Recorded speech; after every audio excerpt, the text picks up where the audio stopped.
Hi friends, welcome to Jo's kitchen. நீங்கள் இன்னும் நம்ம ஜோஸ் கிச்சன் சேனலை சப்ஸ்கிரைப் பண்ணலையா? சட்டுன்னு சப்ஸ்கிரைப் பண்ணிவிட்டு லைக் பட்டனையும் ஹைப் பட்டனையும் தட்டி விட்டுட்டு வாங்க வீடியோக்குள்ளார போகலாம். வேர்க்கடலை சாப்பிட்றதுனால நமக்கு கிடைக்கக்கூடிய ஆரோக்கிய நன்மைகள் என்னென்ன அப்படின்னு தான் இந்த வீடியோவில் பார்க்க போகிறோம். ஸோ வீடியோவை ஸ்கிப் பண்ணாமல் பாருங்கள் ஃப்ரெண்ட்ஸ். வேர்க்கடலை அப்படிங்கிறது நம்மளை பொறுத்த வரைக்கும் ஒரு சிறந்த ஸ்நாக்ஸ் அப்படின்னு கூட சொல்லலாம். சிலர் இதை வேக வச்சு வறுத்து கடலை மிட்டாயாக கூட சாப்பிடுவாங்க. நம்ம அடிக்கடி சாப்பிட்ற மிக்சர் மாதிரியான ஸ்நாக்ஸ்லேயும் வேர்க்கடலையை அதிகமாக சேர்ப்பாங்க. இது விலை மலிவானது தான். பாதாம், பிஸ்தா இதோட ஒப்பிடுறப்ப வேர்க்கடலை அப்படிங்கிறது விலை மலிவானதாக இருக்குது. உண்மையில பார்த்தோன்னா வேர்க்கடலை இருக்குல்ல, இது பீன்ஸ் பயிறு, சோயா பயிர்களோட குடும்பத்தை சேர்ந்த ஒரு பருப்பு வகை தான். ஆனா வேர்க்கடலைங்கிறது தனித்து நிற்கிறதுக்கு ஒரே காரணம் என்னன்னு பார்த்தோன்னா, இதை பச்சையா சாப்பிடலாம். வேர்க்கடலையில் என்னென்ன சத்துக்கள் இருக்குது அப்படின்னு பார்த்துட்டு வரலாமா? மோனோசாச்சுரேட்டட், பாலி அன்சாச்சுரேட்டட் கொழுப்புகளோட வளமான மூலமாக வேர்க்கடலை இருக்குது. உடலுக்கு ஆரோக்கியமான அத்தியாவசியமான ஊட்டச்சத்துக்களும் இதில் இருக்குது. கார்போஹைட்ரேட்டுகள் குறைவாக இருந்தாலும் புரதங்கள் நிறைவாக இருக்குது. வேர்க்கடலையில் விட்டமின் இ, விட்டமின் பி1, விட்டமின் பி3, விட்டமின் பி9, மெக்னீசியம், பாஸ்பரஸ், தாமிரம் இது மாதிரியான தாதுக்கள் நிறைஞ்சிருக்கு.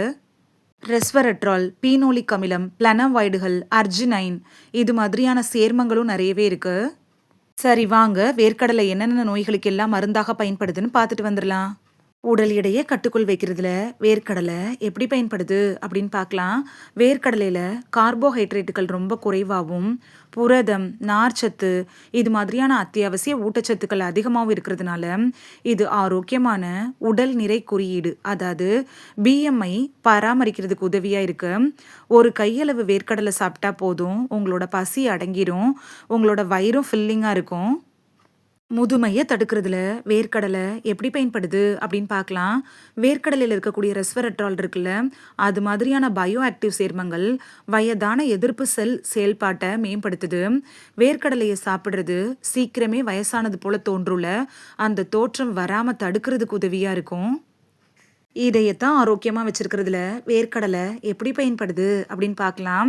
வேர்க்கடலையை சாப்பிட்றது குறைந்த அடர்த்தி கொழுப்பு புரதம் ஒட்டுமொத்த கொலஸ்ட்ரால் அளவை சிறப்பாக ஒழுங்குபடுத்துறதோட தொடர்புடையதாக இருக்குது. இந்த பண்பு இருக்குல்ல, இது இதய ஆரோக்கியத்துக்கு நல்லது. இது உங்களுடைய இரத்த நாளங்களை தெளிவாக்குறதுக்கும் ஆரோக்கியமாக வச்சுருக்கிறதுக்கும் அடைப்புகள், இதய நோய்கள் வராமல் தடுக்கிறதுக்கும் உதவியாக இருக்கும். தசைகளை வலிமையாக்குறதுல வேர்க்கடலை எப்படி பயன்படுது அப்படின்னு பார்க்கலாம். வேர்க்கடலை மாதிரியான தாவர புரதங்கள் நிரம்பிய உணவு மூலம் இருக்குல்ல, இது ஜிம்முக்கு போகிறவங்களுக்கு மெலிந்த தசையை உறுதியான தசையாக உருவாக்குறதுக்கு உதவியாக இருக்கும். வேர்க்கடலை இருக்குல்ல, இது தசை வளர்ச்சிக்கும் தசை சம்பந்தப்பட்ட பிரச்சனைகள் வராமல் தடுக்கிறதுக்கும் உதவியாக இருக்கும். அதனால தான் ஜிம்முக்கு போகிறவங்க, உடற்பயிற்சி செய்கிறவங்க, விளையாட்டு வீரர்கள்லாம் வேர்க்கடலை பொடியை புரத சப்ளிமெண்ட்டாக எடுத்துக்கிறாங்க. நோய் எதிர்ப்பு சக்தியை அதிகரிக்க செய்கிறதுல வேர்க்கடலை எப்படி பயன்படுது அப்படின்னு பார்க்கலாம்.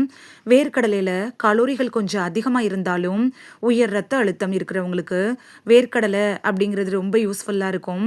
இந்த ஊட்டச்சத்து நிறைந்த உணவு இருக்குல்ல, இது உங்களோட ரத்த அழுத்தம், கொலஸ்ட்ரால் அளவை சிறப்பாக கட்டுப்படுத்துகிற திறனை தன்னுள்ள வச்சிருக்குது. நோய் எதிர்ப்பு சக்தியையும் அதிகரிக்கும். நீரிழிவு நோயாளிகள் கூட வேர்க்கடலை சாப்பிட்லாம். ஆனால் நீங்கள் டாக்டர்கிட்ட அட்வைஸ் வாங்கிட்டு எடுத்துக்கிறது நல்லது. குறிப்பு: நீங்கள் நாள்பட்ட நோய்களுக்காக டேப்லெட்ஸ் எடுத்துகிட்டு இருந்தீங்கன்னா டாக்டர்கிட்ட அட்வைஸ் வாங்கிட்டு அதுக்கப்புறமா வேர்க்கடலை எடுத்துக்கிறது நல்லது. இந்த வீடியோவில் வேர்க்கடலை சாப்பிட்றதுனால நமக்கு கிடைக்கக்கூடிய ஆரோக்கிய நன்மைகள் என்னென்ன அப்படின்னு தான் பார்த்தோம். இனி வேர்க்கடலையை பார்த்தீங்கன்னா மிஸ் பண்ணாமல் வாங்கிட்டு வந்து சாப்பிட்டு பலன் பெறுவீங்க அப்படின்னு நம்புகிறேன். இது உங்களுக்கு ரொம்ப யூஸ்ஃபுல்லாக இருந்திருக்கும் அப்படின்னு நம்புகிறேன். இந்த வீடியோ உங்களுக்கு பிடிச்சிருந்துச்சுன்னா லைக் பட்டனையும் ஹைப் பட்டனையும் தட்டி விடுங்க. இது உங்கள் ஃப்ரெண்ட்ஸுக்கு பயன்படணும் அப்படின்னு நினச்சிங்கன்னா ஷேர் பண்ணி விடுங்க. நிறைய பேர் சப்ஸ்கிரைப் பண்ணாமல் பார்க்குறீங்க ஃப்ரெண்ட்ஸ். நீங்களும் சப்ஸ்கிரைப் பண்ணிவிட்டு பார்த்தா நமக்கு பவர் கிடைக்கும். நீங்கள் சப்ஸ்கிரைப் பண்ணிவிட்டு பார்க்குறது இது மாதிரியான வீடியோக்கள் தொடர்ந்து போடுறதுக்கு எங்களை மோட்டிவேட் செய்கிற விதமாக அமையும் ஃப்ரெண்ட்ஸ். சப்ஸ்கிரைப் பண்ணுறதோடு மட்டும் இல்லாமல் பக்கத்தில் இருக்க பெல் ஐக்கானை கிளிக் பண்ணி ஆளுங்கிற ஆப்ஷனை கிளிக் பண்ணி வச்சிட்டிங்கன்னா நாங்கள் வீடியோ போட்ட உடனே நோட்டிஃபிகேஷன் உங்கள் செல்ஃபோனை வந்தடையும். நாளைக்கு வேறொரு ஆரோக்கியமான பதிவில் சந்திக்கலாம். Thank you, by.